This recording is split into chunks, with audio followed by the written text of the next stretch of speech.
آج کی تازہ خبر: چینی جاسوس انڈیا کی انتہائی حساس معلومات لے اڑے۔ مبینہ طور پر ان جاسوسوں کو اعلیٰ ہندوستانی حکام تک رسائی حاصل تھی، جبکہ کچھ اخبار نویس بھی چین کے جاسوسوں کے پے رول پر تھے۔ ادھر ہندوستان نے ایک چینی باشندے کو اس وقت گرفتار کر لیا جب وہ بنگلہ دیش سے ہندوستان کی سرحد عبور کر رہا تھا۔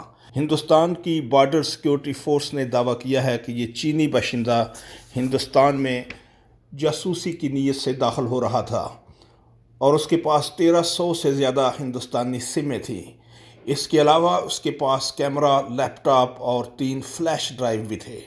ابتدائی تفتیش کے دوران متعلقہ چینی باشندے کا کہنا تھا کہ وہ کئی سال سے ہندوستان میں کاروبار کر رہا ہے اور یہاں اس کا ایک ذاتی ہوٹل بھی ہے، تاہم ہندوستان اور چین کے درمیان کشیدگی کی وجہ سے اسے بھارتی ویزا نہیں مل سکا تھا، اسی لیے وہ غیر قانونی طور پر بارڈر کراس کر رہا تھا۔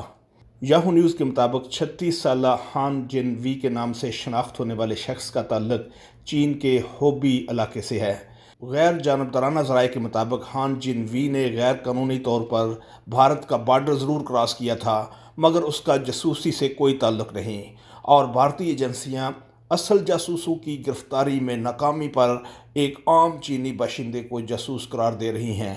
ادھر بھارتی فوج کے سربراہ جنرل راوت نے خواہش ظاہر کی ہے کہ چین اور ہندوستان کے تعلقات 2020 کے بارڈر کے تنازع سے قبل کی سطح پر ہونے چاہیے، تاہم چین نے اس میں کوئی دلچسپی ظاہر نہیں کی۔